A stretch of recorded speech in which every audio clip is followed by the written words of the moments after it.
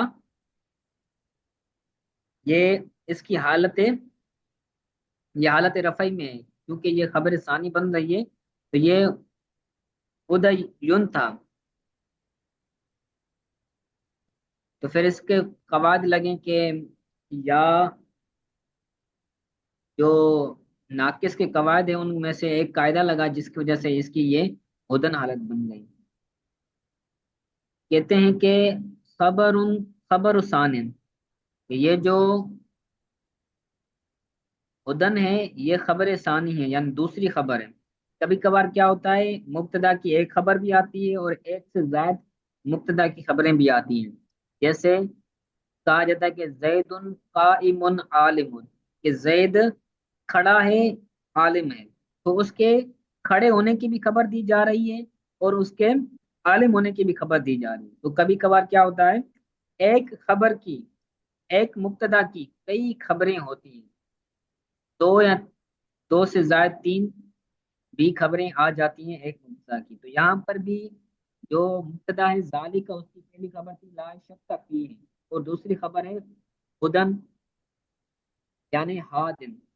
تو یاد رکھیں جو ہدن ہے یہ ہدن مصدر ہے، اور مصدر کبھی فاعل کے معنی میں آتا ہے اور کبھی مفعول کی معنی میں آتا ہے۔ تو یہاں پر ہدن یہ فاعل کی معنی ہے، ہدن بمعنی ہادن، یعنی ہدایت دینے والا ہے، ہدایت ہے یعنی ہدایت دینے والا ہے، ہادن، یعنی جو بھی قرآن پاک کو پڑھے گا وہ ہدایت والا ہو جائے گا، قرآن پاک اس کو ہدایت دے گا سیدھے راستے کی طرف۔ اور یہاں پر ہدایت ہے للمتقین، متقیوں کے لیے، اور متقین سے کون مراد ہے؟ السائرین الی التقوی بامتثال الاوامر، جو اللہ تعالیٰ نے احکام دیے، حکم دیے، اوامر مانے امر کی جمع ہے، اوامر، جو اللہ تعالیٰ نے حکم قرآن پاک کے اندر ارشاد فرمایا، شریعت کے اندر حضور پر صلی اللہ علیہ وسلم کی احادیث سے جو اللہ تعالیٰ کے اوامر ثابت ہیں، تو ان کو پورا کرنے سے السائرین الی التقوی، تقوی تک پہنچنے والے ہیں، یعنی جو اللہ تعالیٰ کے اوامر پر عمل کرنے سے تقوی پر فائز ہوئے، تقوی تک پہنچ گئے، ان لوگوں کے لیے قرآن ہدایت ہے۔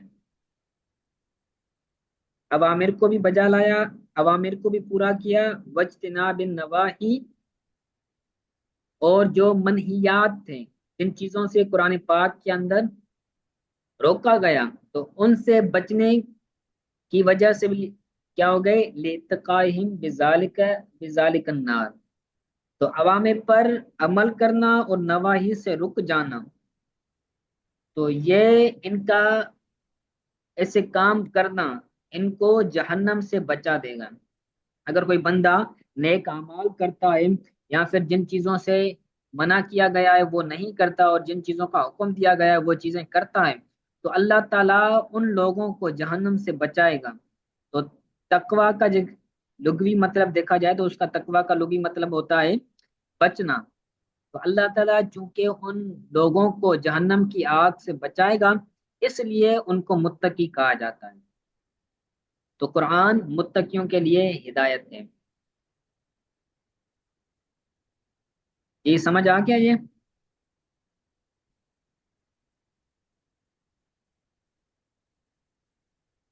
آواز آ رہی یس میری؟ سر، جی جی آ رہی ہے استاد صاحب آپ۔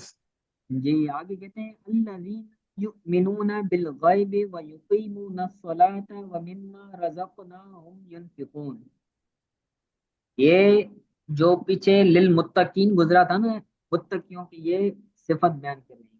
وہ متقی الذین یؤمنون بالغیب، جو غیب پر ایمان لاتے ہیں، وَيُقِيمُونَ الصَّلَاةَ، اور جو نماز کو قائم کرتے ہیں، وَمِمَّا رَزَقْنَاهُمْ، اور جو ہم نے ان کو دیا، مما رزقناہم، رزقنا یہ متکلم کا صیغہ ہے، ہم نے ان کو دیا، مما جو، مما میں یہاں پر ما موصول آئے، مما یعنی جو ہم نے دیا ان کو، اس میں سے، ینفقون وہ خرچ کرتے ہیں، وَمِمَّا رَزَقْنَاهُمْ يُنْفِقُونَ، اور جو رزق ہم نے ان کو دیا اس رزق میں سے وہ خرچ کرتے ہیں۔ یؤمنون کے بعد نکالا یصدقون، تو یہاں پر غرض مفسر کیا ہے، لغوی معنی بتانا۔ یؤمنون کا مطلب کیا ہے، تصدیق کرنا، مرادی معنی بتانا۔ یصدقون یعنی وہ تصدیق کرتے ہیں، بالغیب حالت غیب میں، بما غاب عنہم یعنی جو چیز ان سے غائب ہے، انہوں نے دیکھی نہیں ہے، تو وہ اس بات کی، ان چیزوں کی کیا کرتے ہیں، تصدیق کرتے ہیں۔ جیسے جنت جہنم کسی نے نہیں دیکھا سوائے حضور صلی اللہ علیہ وسلم کے، انہوں نے جہنم کا مشاہدہ کیا ہے اور جنت کے اندر آپ صلی اللہ علیہ وسلم داخل ہوئے تھے۔ تو کسی شخص نے بھی جنت اور جہنم کو نہیں دیکھا، یعنی جنت اور جہنم یہ کیا ہے، ایک غیب ہے۔ تو سارے مسلمان جنت پر بھی ایمان لاتے ہیں اور جہنم پر بھی ایمان لاتے ہیں کہ جہنم بھی ہے جنت بھی ہے۔ تو جنت اور جہنم کی تصدیق کرنا، یہ یؤمنون کا مطلب ہے۔ والبعث من البعث والجنت والنار، یعنی جو بعث ہوگی، مرنے کے بعد جب بندوں کو اٹھایا جائے گا، پھر حشر کی طرف ان کو پہنچایا جائے گا، اور جنت اور جہنم، تو یہ تمام کی چیزیں یہ کیا ہیں، یہ غائب ہیں۔ وَيُقِيمُونَ الصَّلَاةَ، اور وہ نماز کو قائم کرتے ہیں، یعنی یأتون بها بحقوقها، یعنی اس کو ادا کرتے ہیں اپنے اس نماز کے حقوق کے ساتھ، یعنی جس طرح نماز پڑھنے کا حکم ہے اس طرح وہ نماز ادا کرتے ہیں۔ وَمِمَّا رَزَقْنَاهُمْ یعنی اعطیناہم، تو یہاں پر رزقنا کی معنی بتائی کہ جو ہم نے ان کو دیا، عطا کیا، اس میں سے کیا کرتے ہیں، خرچ کرتے ہیں، فی طاعت اللہ، اللہ تعالیٰ کی اطاعت میں، اللہ تعالیٰ کی فرما برداری میں وہ اللہ تعالیٰ کا دیا ہوا رزق خرچ کرتے ہیں۔ یہ صفت بیان کی گئی مومنوں کی، متقیوں کی۔ آگے کہتے ہیں والذین یؤمنون بما انزل الیک، اور وہ لوگ اس پر بھی ایمان لاتے ہیں جو آپ کی طرف اتارا گیا، والذین یؤمنون بما انزل الیک، اور وہ لوگ جو ایمان لاتے ہیں اس پر جو آپ کی طرف اتارا گیا۔ الیکا سے مراد یہاں پر جو کاف ضمیر ہے اس سے مراد نبی کریم صلی اللہ علیہ وسلم ہے۔ اور وہ کیا چیز اتاری گئی؟ القرآن، یعنی قرآن کو اتارا گیا حضور پرنور صلی اللہ علیہ وسلم کی طرف۔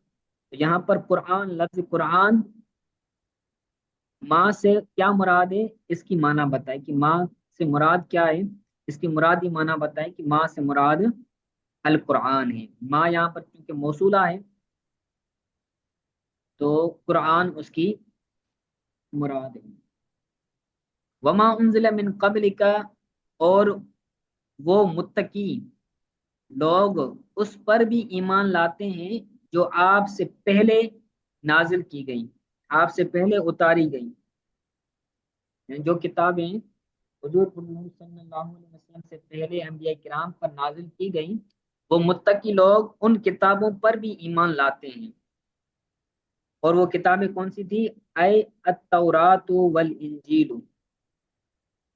یعنی تورات، انجیل وغیرہما، اور ان دونوں کے علاوہ جو صحیفے تھے، زبور تھا جو ہم حضرت ابراہیم علیہ السلام کے صحیفے تھے، حضرت آدم علیہ السلام پر جو صحیفے نازل ہوئے تھے، تو تمام پر وہ متقی لوگ کیا کرتے ہیں؟ ایمان لاتے ہیں۔ وبالآخرۃ هم یوقنون، اور وہ آخرت پر یقین رکھنے والے ہیں، یعنی وہ آخرت پر یقین رکھتے ہیں کہ مرنے کے بعد حساب کتاب ہوگا، آخرت کا میدان لگے گا اور وہاں پر اعمال کا حساب دیا جائے گا، تو وہ اس آخرت والے دن پر یوقنون یقین رکھتے ہیں، یعنی یعلمون وہ اس کو جانتے ہیں، ان کے علم کے اندر ہے کہ قیامت ہوگی، حساب کتاب ہوگا۔ اولئک علی ھدی من ربہم واولئک هم المفلحون، یہی لوگ اپنے رب کی طرف سے ہدایت پر ہیں۔ اولئک، یہی لوگ علی ھدی من ربہم، اپنے رب کی جانب سے، اپنے رب کی طرف سے ہدایت پر ہیں۔ اولئک هم المفلحون، یہی لوگ کامیاب ہیں۔ فلاح، فلاح بولتے ہیں کامیابی کو، تو اس سے یہ اسم فاعل کا صیغہ ہے مفلحون، اور یہی لوگ کامیابی والے ہیں، کامیاب ہیں۔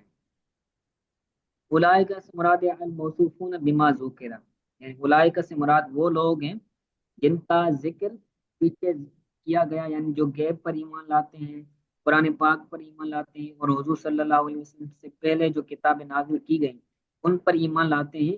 تو ان تمام چیزوں سے جو موصوف ہیں وہ کیا ہیں؟ اپنے رب کی جانب سے ہدایت پر۔ المفلحون کی آگے وضاحت کر رہے ہیں کہ الفائزون بالجنت الناجون من النار، یعنی جو فائز ہوں گے بالجنت، جنت میں، فائز بولتے ہیں کامیاب کو جو کامیابی حاصل کر چکا ہو، یعنی الفائزون بالجنت، یعنی جو جنت ملنے کی وجہ سے جو کامیاب ہو گئے انہیں مفلحون کہا جاتا ہے۔ الناجون من النار، جنت پر فائز ہو گئے، جنت ان کو مل گئی تو وہ کامیاب ہو گئے۔ الناجون من النار، اور آگ سے، جہنم کی آگ سے وہ بچ گئے، نجات پا گئے، تو وہ گویا کہ کامیاب ہو گئے۔ تو جنت کا مل جانا یہ بھی کامیابی ہے، اور جہنم کی آگ سے بچ جانا یہ بھی کامیابی ہے۔ ٹھیک ہے، تو آج ہم نے سورہ بقرہ کی 5 آیات پڑھی ہیں، اس کو اچھی طرح سے یاد کیجیے گا۔ اگر کوئی بات سمجھ نہیں آئی تو وہ پوچھ لیں جلدی سے۔